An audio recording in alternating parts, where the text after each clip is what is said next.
આજે સુરત શહેર ભક્તિના રંગે રંગાયેલું જોવા મળી રહ્યું છે। હનુમાન જયંતિની ઉજવણીને આખરી ઓપ આપવામાં આવી રહ્યું છે અને આ વખતે ઉજવણીનું મુખ્ય આકર્ષણ છે એક વિશાળ લાડુ।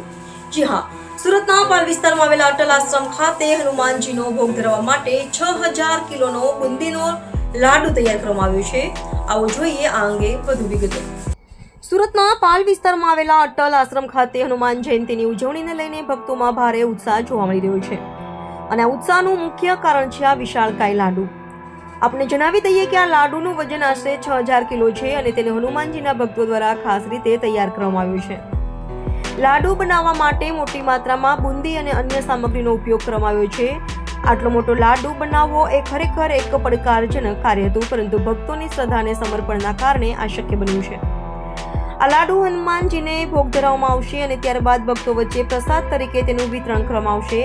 આ વિશાળ લાડુ માત્ર સુરત જ નહીં પરંતુ આસપાસના વિસ્તારોમાં પણ આકર્ષણનું કેન્દ્ર બન્યું છે। લોકો દૂર દૂરથી આ અનોખા લાડુને જોવા અને હનુમાનજીના દર્શન કરવા માટે અહીં આવી રહ્યા છે। અટલ આશ્રમમાં હનુમાન મહોત્સવને લઈને અનેરો ઉત્સાહ જોવા મળી રહ્યો છે। સવારથી જ ભક્તોની ભીડ ઉમટી પડી છે અને વિવિધ ધાર્મિક કાર્યક્રમોનું આયોજન કરવામાં આવ્યું છે। ભજન કીર્તન અને હનુમાન ચાલીસાના પાઠથી સમગ્ર વાતાવરણ ભક્તિમય બની ગયું છે।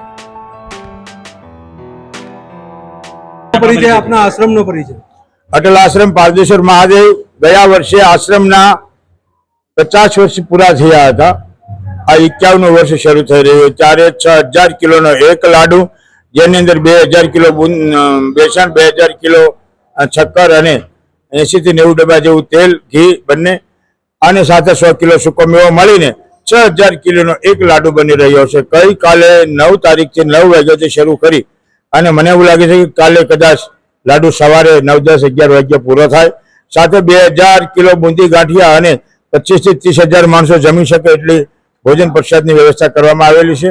સાથે 15000 લીટર છાશ છે, કેમ કે ખૂબ ગરમી પડે છે, બધા ભક્તોને છાશ મળી શકે એવું બધું સુંદર આયોજન કરેલું છે। અને આ વર્ષે શનિવારને દિવસે જ હનુમાન જન્મ ઉત્સવ આવે છે। રઘુકુળને ઋણી રાખનારા એવા પવનના પુત્ર જે વાનર હોવા છતાં મનુષ્યને દીપાવે એવું કાર્ય કરી રહ્યા છે, એવા આપણા હનુમાનજી મહારાજના જન્મ દિવસને દેશવાસીઓને ઢેર સારી શુભકામનાઓ।